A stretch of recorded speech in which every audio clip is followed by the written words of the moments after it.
எழுத்தாளர் வேல ராமமூர்த்தி அவர்களின் குற்ற பரம்பரை பகுதி 52. பிடாரனின் பாம்பு கூடு போலிருந்த பெருநாளி கச்சேரி வேப்ப மரத்தடியில் கொம்பூதிக்காரர்களை வளைத்து சட்டி போலீஸ் நின்றது. எல்லா கைகளிலும் துப்பாக்கிகளும் லத்தி கம்புகளும் ஒழிப்பாய் இருந்தன. மதுரை ஜில்லா போலீஸ் அதிகாரி லவ்லக் துரை இன்ஸ்பெக்டர் பகதூருக்கு கூட செய்தி சொல்லாமல் வந்து இறங்கியிருந்தார்.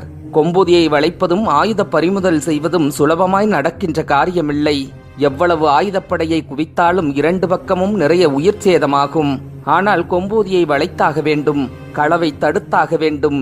என்னதான் செய்ய போகிறான் பகதூர்? பார்த்துவிட்டு வருவோமே. கச்சேரியில் கால் வைத்ததும் வியந்து போனார் லவ்லக் துரை. ஒரு ரோமம் கூட உதிராமல் ஊரையே வளைத்திருக்கிறான் பகதூர். வெரி குட் பகதூர், நீ புத்திசாலிதான். பெருநாளி எருதுகட்ட முன் வச்சு மிகச்சிறப்பா திட்டம் போட்டிருக்க. இன்ஸ்பெக்டர் பகதூரின் முதுகில் லவ்லக் துரை தட்டி கொடுத்தார். எட்ட நின்ற கிழட்டு போலீஸுக்கு கண் எரிந்தது. திட்டம் போட்டு கொடுத்தவன் நான் இருக்கையில முதுகுல தட்டு வாங்குறது நீயா? மனதுக்குள் பகதூரை கருவினான்.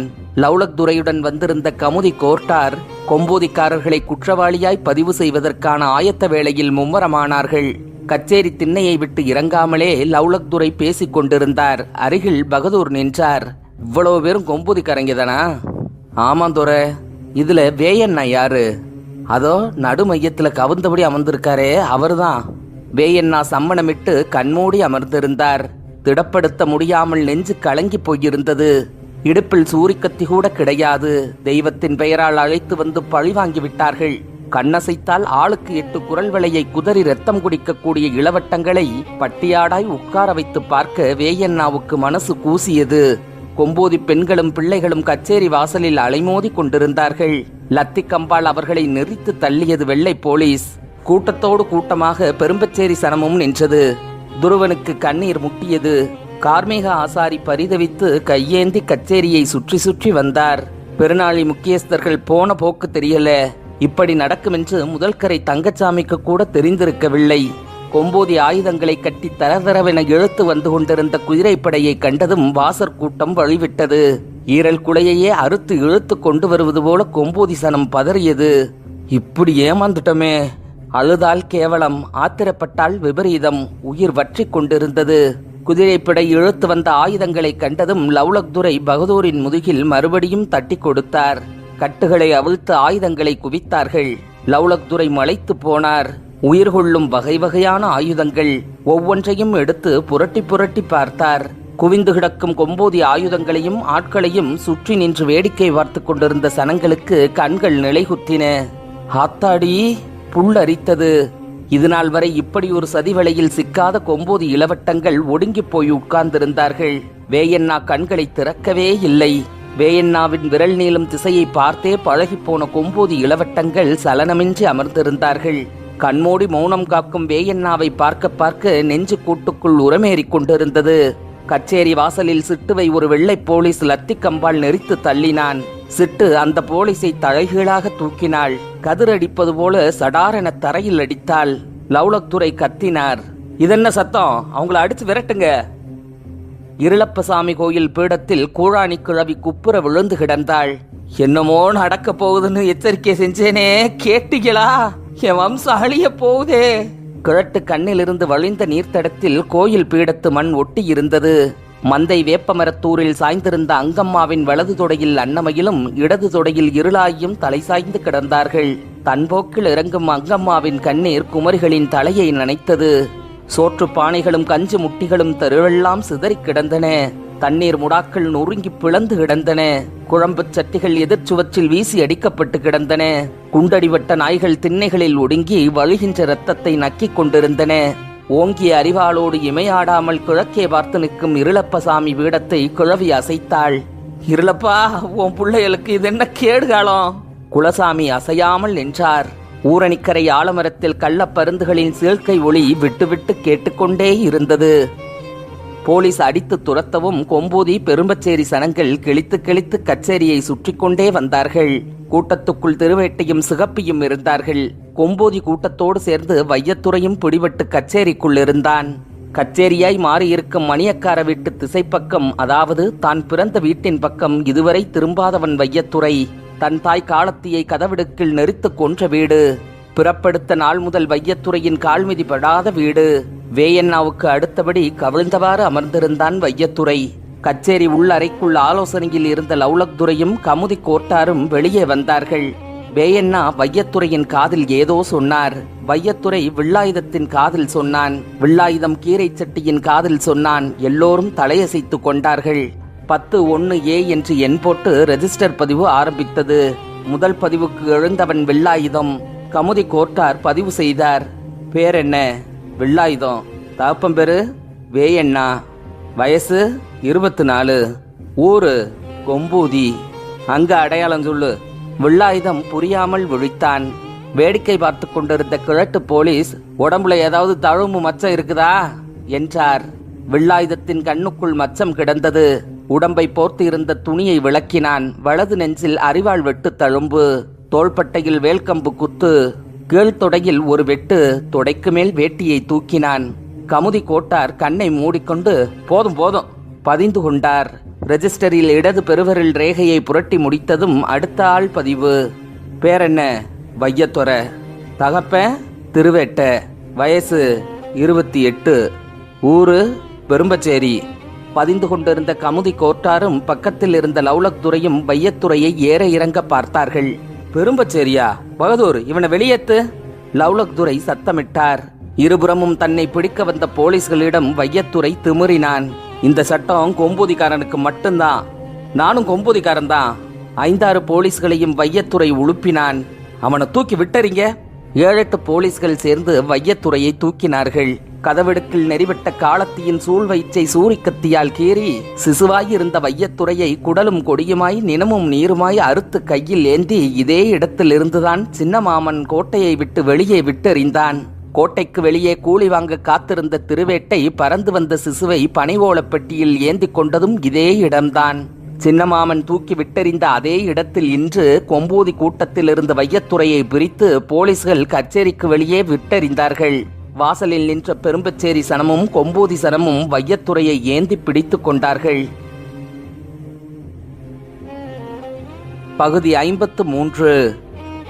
சிரிப்புச் சத்தம் பெருநாளி சந்தைக்கடை நெடுக அவிழ்த்து போட்டு ஆடியது. கொம்பூதிக்காரன் கூண்டோட மாட்டிக்கிட்டான். கையையும் காலையும் உதறிக்கொண்டு சிரித்தார்கள். வருஷா வருஷம் எருதுகட்டில் மாடு பிடிவிடும், இந்த வருஷம் மனுஷன் பிடிவிட்டிருக்கான் பாரு.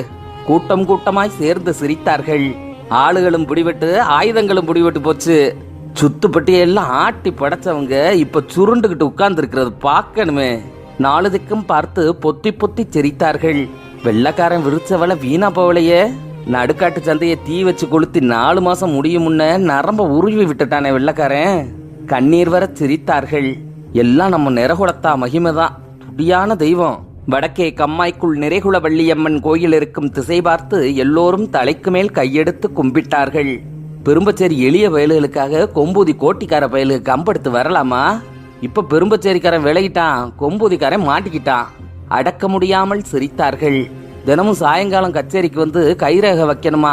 ராத்திரி முழுக்க கச்சேரியில தான் இருக்கணுமா? விடிஞ்சதும் தான் வெளியே விடுவாங்களாம்.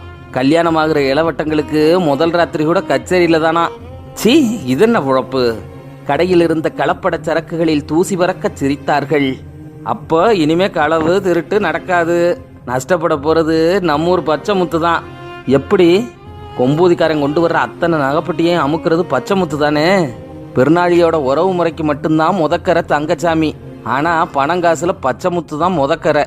கொம்பூதி ஒடுங்குனா பெரும்பச்சேரி தன்னால ஒடுங்கும். எது எப்படியோ பெரும்பச்சேரிக்காரனும் கொம்பூதிக்காரனும் ஒன்னு சேரக்கூடாது. அதுபோதும் நமக்கு. ஒருவருக்கு ஒருவர் முகம் பார்த்து மனதுக்கு நிறைவாய் சிரித்து கொண்டார்கள். பொழுது மயங்க கச்சேரியை சுற்றி ஒருத்தரையும் காணோம். உத்தரவுகளையும் ஆலோசனைகளையும் வழங்கிவிட்டு புறப்பட்ட லவ்லக் துரையுடன் ரிஜிஸ்டர் பதிவுகளை முடித்துக்கொண்டு கமுதி கோட்டாரும் கிளம்பினார். மோட்டாரில் அமர்ந்தவாறு இன்ஸ்பெக்டர் பகதூரை அருகே அழைத்த லவ்லக் துரை இறுதியாகச் சொன்னார். பகதூர், கொம்பூதிக்காரன் சட்டத்துக்கு அடங்குறவனா தெரியல. அந்த வேயண்ணாவோட மௌனம் நல்ல அறிகுறியா இல்ல. ஆயுதங்களை எல்லாம் பறி கொடுத்துட்டாங்க. இவங்களால என்ன செய்ய முடியும்னு தப்பா கணக்கு போட்டுறாத. இவங்களுக்கு ஆயுதமே தேவையில்லை. ஒவ்வொருத்தனும் யானை பலம் கொண்டவனா இருக்கிறான். அணிந்திருந்த கருப்பு கண்ணாடியை கழற்றினார். இவங்களோட பெரும்பச்சேரிக்காரன்னு இருந்தா விளைவு விபரீதமா இருக்கும். 2 பேரையும் சேர விடாத. அருகில் அமர்ந்திருந்த கமுதி கோட்டாரை ஓரக்கண்ணில் பார்த்து கொண்டே லவ்லக் துரை, எத்தனை பணம் விழுந்தாலும் சரி ரேக சட்டத்தை விடாம அமல்படுத்தியே ஆகணும். இவங்க உறுதியை குலைக்கணும், வீரத்தை மழுங்கடிக்கணும். இவங்கள களங்கம் உள்ளவங்களா, காட்டி கொடுக்கறவங்களா, நேர்மை இல்லாதவங்களா ஆக்கணும். இதுக்காக எந்த சட்ட திட்டத்தையும் எவ்வளவு பலாத்காரத்தையும் நம்ம கையாளலாம். மோட்டார் ஆட்டம் கொடுத்தபடி கிளம்பியது. இருட்டும் வரை பெருநாளி கம்மாய் கரையோரம் பதுங்கியிருந்த கொம்போதி சனமும் பெரும்பச்சேரி சனமும் கிழக்கே கூடி ஊருக்குள் இறங்கியது. முன்னே போகும் வையத்துறையை அணைந்து துருவனும் திருவேட்டையும் நடந்தார்கள். பெரும்பச்சேரி ஆணும் பெண்ணும் இருட்டுக்குள் கலந்து நிலம் நடுங்க போனார்கள். அத்தனை சனத்திற்கு ஆத்திரமான ஆத்திரம். காட்டி கொடுத்த பெருநாளிக்காரனை சும்மா விடக்கூடாது. ஆத்திரப்பட்டார்களே தவிர யார் கையிலேயும் கம்பு கத்தி கூட கிடையாது. பெண்கள் தலைமயிரை அள்ளி முடிந்து கொண்டார்கள். முந்தானையை இறுக்கி செருகி கொண்டார்கள். பெரும்பச்சேரி ராக்கு சிகப்பியும் ஆவேசம் கொண்டு நடந்தார்கள். கொம்போதி குமரிகளான சிட்டு, பந்தானம், பூமயிலு, செவ்வந்திக்கு கோபமும் ஆத்திரமும் தலைக்கேறி போயிருந்தது. வேயண்ணாவின் தங்கச்சி வெள்ளையம்மாவுக்கு தாங்க முடியாத கொதிப்பு. சிங்கத்தை பிடிச்சி எலிப்பத்தைக்குள்ள அடைச்சு போட்டானுங்களே. நேரே இறங்கி போகின்ற பாதை கார்மேக ஆசாரியின் கொல்லம்பட்டறைக்கு போகும். ஊருக்கு ஒதுக்குப்புறமான ஒற்றை வீடு. வீடும் பட்டறையும் ஒன்றுதான். கூட்டத்தோடு கூட்டமாக கண்மாய்க்கரையில் பதுங்கியிருந்த கார்மேக ஆசாரி கொஞ்ச நேரத்துக்கு முன்னால் தான் பட்டறைக்கு போனார். தரையெதிர நடந்து போகிற சனம் ஒருவருக்கொருவர் ஒரு வார்த்தை பேசல. கார்மேக ஆசாரி கொல்லம்பட்டறையில் காத்திருந்தார். கூட்டத்தை காட்டிக் கொடுத்து விடாதபடி காண்டா விளக்கை துருத்தி அடுப்பின் மறைவில் வைத்தார். பட்டறை வேலைக்கு வைத்திருந்த இரும்பு டப்பா, ஏர்கொழு, மண்வெட்டிக்கணை, கடப்பாறை, வெட்டருவாள், வேல்கம்பு, குத்துக்கம்பி, ஆரக்கால் அத்தனையும் அள்ளி குவித்து வைத்தார். வந்த சனமெல்லாம் ஆளுக்கு ஒன்றை கையில் எடுத்தார்கள். இருட்டி கிடந்த பெருநாளி தெருக்களுக்குள் வையத்துறையும் துருவனும் மேற்கே பார்த்து நுழைய அத்தனை சனமும் ஆயுதங்களோடு புகுந்தது. வீடு வாசல்களை நுறுக்கினார்கள். கூரைகளை பீத்து எரிந்தார்கள். வெளியே தலை காட்டுபவனுக்கெல்லாம் வெட்டு விழுந்தது. கொம்போதி சனத்துக்கு ஊரை காட்டி கொடுத்த கோபம், பெரும்பச்சேரி சனத்துக்கு துருவனை கட்டி வச்ச கோபம். குடிதண்ணிக்கு கூட குளங்கொத்திரம் வகுத்த வயல்களை சும்மா விடாத விரட்டி விரட்டி அடித்தார்கள். சிறுவர்களும் சேர்ந்து விளையாடினார்கள். சந்தை கடையில் கும்மாளம் போட்டு சிரித்தவர்கள் அலறக்கூட பதறி உள்வீட்டுக்குள் ஒடுங்கி கிடந்தார்கள். சந்தைக்கடை சரக்கெல்லாம் தெருவுக்கு வந்தது. நில்லாமல் அடித்து கொண்டே போனார்கள். வையத்துறை சொல்லி வைத்திருந்தான், போலீஸ் வரும் முன்ன பெருநாளியை கடந்து போயிடணும். சட்டி போலீஸ் குதிரை ஏறி வருகின்ற குளம்பு சத்தம் கேட்டதும் ஊரை விட்டு வெளியேறி ஓடக் கிளம்பினார்கள். நொறுங்கும் உழவு கட்டிகளில் கால்மிதி சத்தம் கூட கேளாமல் 2 ஊர் ஆணும் பெண்ணும் கண்துளங்காத இருட்டுக்குள் ஓட்டம் எடுத்தார்கள். திசை தெரியாமல் துப்பாக்கிகள் வெடித்தன. கொம்போதி எல்லை நெருங்கியதுமே அழுகை கிளம்பியது. முள்ளுப்பாதை விளக்கி வெகு வெகுன வந்தார்கள். ஊருக்குள்ளே நாய் சத்தம் கூட கேட்கல. வெள்ளையம்மாவுக்கு குலை பதறியது. ஆயுதங்களை அள்ளிக்கிட்டு போக 10-15 குதிரை போலீஸ் வந்தாங்களே. கொம்பூதியில இருந்தது 4 பொம்பளையதான். அதுலயும் 2 பேர் குமரிய. வந்தவனெல்லாம் வாலிப போலீஸ்களாச்சே. நினைத்த மாத்திரத்தில் வெள்ளையம்மாவுக்கு அழுகை வெடித்தது. ஆத்தாடி, என் கருவேல கொழுந்துகளை கசக்கி எரிஞ்சாங்களோ, கழுத்த நெரிச்சாங்களோ. ஊரணிக்கரை ஆலமரம் தாண்டி ஓடி வந்தார்கள். இளைகூட அசையாத மந்தை வேம்படியில் 4 பேரும் குவிந்து கிடந்தார்கள். ஓடிவரும் பெண்டுகளை கண்டதும் கூழானி கிழவி, அடியே வெள்ளையம்மா, பொம்பளைய மட்டும் வர்றீங்களே, ஏன் ஆம்பளை பிள்ளைங்க எங்கடி? தொண்டை வரல கேட்டாள். ஓடி வந்த பெண்களெல்லாம் அன்னமயிலையும் இருளாயியையும் கட்டிப்பிடித்து கொண்டார்கள். கூழானி வெள்ளையம்மாவின் தோள்களை உழுப்பினாள். என் மக வேயண்ணா எங்க? என் வம்சங்க எங்க? அடியே எங்கடி? தாயாரை கட்டி பிடித்து கொண்ட வெள்ளையம்மா, எங்க அண்ணன் வேயண்ணாவோட எல்லைக்குள்ள விசக்காத்து பூந்துருச்சு ஆத்தா. ஒப்பாரி வைத்தாள். மடியில் கிடந்த பெண்களை உதறிய அங்கம்மா, என் சாமிக்கு என்னாச்சு? அலறினாள்.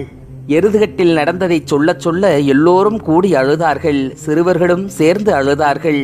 ஆண்களெல்லாம் தொழிலுக்கு போன இரவுகளில் குமரிகள் கூடி கும்மாளம் போட்ட மந்தை நனைய விடிய விடிய அழுகை சத்தம் கேட்டது. எதை கண்டும் கலங்காத குலதெய்வம் இருளப்ப சாமி ஓங்கிய அருவாளோடு கிழக்கே பெருநாளி திசையை பார்த்து நின்றார். பகுதி 54. திசை தெரியாமல் வெடித்து ஏமாந்த துப்பாக்கிகள் புகைகசிய திரும்பி கச்சேரிக்கு வந்தபோது அடிபட்ட வெட்டுப்பட்ட பெருநாளி ஆட்கள் கச்சேரி வாசலை மொய்த்து கிடந்தார்கள். போலீஸை பார்த்து ஒரே கூப்பாடு. முகம் தெரியாத இருட்டு. ஓட ஓட விரட்டி அடிக்கிறாங்க ஏசமா. வீடு வாசலை எல்லாம் நொறுக்கிட்டானுங்க. வெளியே தலகாட்டுனா வெட்டு, வீட்டுக்குள்ள பதுங்குனா அடி. இங்க பாருங்க ஏசமா, என் தோள்பட்டையில கொம்பூதி பொம்புல ஒருத்தி வெட்டுன வெட்டு. உடம்பை திருப்பி திருப்பி காட்டினார்கள். மம்முட்டி கணையால பெரும்பச்சேரிக்காரன் என் மண்டைய பொழந்துட்டான் ஏசமா. இங்க பாருங்க. தலையெல்லாம் ரத்தம், கையில் பிசுக் பிசுக்கென ரத்தம் ஒட்டியது. என் 4 விரல் போச்சே, கட்டை விரல் மட்டும் இருந்தது. ஆண்டாண்டு காலமா அடிமை சேவகம் பண்ண பெரும்பச்சேரிக்கார பயலுக ஈவு இறக்கம் இல்லாம எங்களை வெட்டுறான் ஏசமா. கொம்பூதி பொம்பளைக கொம்பு சுத்தி அடிக்கிறாளுக. ஆம்பளைகள் மூஞ்சியை மூடிக்கொண்டு அழுதார்கள். ஒரு சின்ன பைய கல்லெடுத்து எரிஞ்சு என் காது தந்தட்டே அருந்து போச்சு. தலையாரி பொஞ்சாதி வீர சுத்தியின் மூளைக்காதிலிருந்து சொட்டு சொட்டாக ரத்தம். எஸ்டேட்டு கிணத்துல மலை தள்ளி குட்டி அசிங்கம் பண்ண சுப்பையாவத்தான் வளரி எரிஞ்சு கொண்டு விட்டாங்களே. கணக்கு அப்பவே தீர்ந்து போச்சு. இன்னும் அதையே சொல்லி சொல்லி எதுக்கு எங்களை அடிக்கணும்? பெரும்பச்சேரி துருவனம் அஞ்சனத்தி மரத்துல கட்டி போட்டா கொம்பூதிக்காரன் ஏன் கோவப்படணும்? அவன் வேற சாதிப்பைய, இவன் வேற சாதிப்பைய, 2 சாதி பயல்களும் சேர்ந்து எங்களை சீரழிக்கிறானுங்க. திருவிழாவும் பொழுதுமா இந்த கொடுமையா? எங்க தெருவெல்லாம் ரத்தம் சிந்தி கிடக்குதே. அழுகை பெருகியது. கந்த மேல லாரியை ஏத்தி கொண்டது நீங்க, வெட்டும் குத்தும் எங்களுக்கா? இந்த அநியாயத்தை கேட்க ஆளே இல்லையா? இன்ஸ்பெக்டர் பகதூருக்கு காது கொடுத்து கேட்க முடியல. கூடின கூட்டம் பேச பேச எல்லா அடிகளும் வெட்டுகளும் தன்மேலே விழுவது போல் இருந்தது. லவ்லக் துரை புறப்பட்டு போன சிறிது நேரத்தில் இவ்வளவும் நடந்திருக்கிறது. துரை எச்சரித்தது சரியாக போயிற்று. வெள்ளைக்கார சார்ஜென்டும் கிழட்டு போலீஸும் பகதூரின் கையெறிகள் வந்து நின்றார்கள். கூப்பாடு போட்டுக் கொண்டிருந்த கூட்டத்துக்குள் பெருநாளி முக்கியஸ்தர்கள் யாரும் காணோம். முதுகில் அடி வாங்கிய வண்டிக்கார கோட்டைச்சாமி, நல்லா இருந்த ஊரு வெள்ளக்காரன் வந்து நாசமா போச்சு, காதில் விழும்படி இடைக்குத்து குத்தினான். பகதூர் ஏறிட்டு பார்க்கவும் கிழட்டு போலீஸ் தலை கவிழ்ந்தார். கொம்பூதிக்காரன் எல்லாம் கச்சேரிக்குள்ள அடப்பட்டு இருக்கும்போது இவ்வளவு காரியத்தையும் எடுத்தேறி எவன் செஞ்சது? ஆயுதங்கள் எல்லாம் கச்சேரியில குவிஞ்சு கிடக்க வெட்டவும் குத்தவும் ஆயுதம் கிடைச்சது எங்க இருந்து? பகதூரின் புத்தி சுழன்றது. முக்கியஸ்தர்கள் ஒவ்வொருவராக மெல்ல வந்து சேர்ந்தார்கள். எந்த சேதாரமும் இல்லாமல் இருந்தார்கள். சிறு கீறலை கூட காணோம். வீட்டு பரன்களின் ஒட்டடையும் நூலாம்படையும் அவர்களது முகம் தலை எல்லாம் ஒட்டி இருந்தது. பேச பதறினார்கள். எவ்வளவு மெதுவாக பேசினாலும் அது வேப்ப மரத்தடியில் வேயண்ணாவை சுற்றி உட்கார்ந்திருக்கும் கொம்போதிக்காரர்களின் காதில் விழத்தான் போகிறது. முதல்கரை தங்கச்சாமி சொன்னார், எசமா, நாங்க பட்டது போதும், எங்க ஊருக்கு கச்சேரி வேணாம். கொம்போதி கோபத்துக்கு எங்க குடி தாங்காது. உங்க காலை பிடிக்கிறோம், கச்சேரியை காலி பண்ணிட்டு போயிருங்க. இன்ஸ்பெக்டர் பகதூரை உச்சி கோபம் தடுமாற வைத்தது. கச்சேரி நிறைய குவிந்திருந்த சட்டி போலீஸ்களையும் குதிரை போலீஸ்களையும் பார்த்து ஆவேசம் கொண்டு கத்தினார். துப்பாக்கி ஏந்திய சட்டி போலீஸ்கள் வேப்ப மரத்தடி கொம்போதிக்காரர்களை நெருக்கி வளைத்து நிற்க போலீஸ் குதிரைகள் ஒவ்வொன்றாக வெளியேறி இருட்டுக்குள் பாய்ந்தன.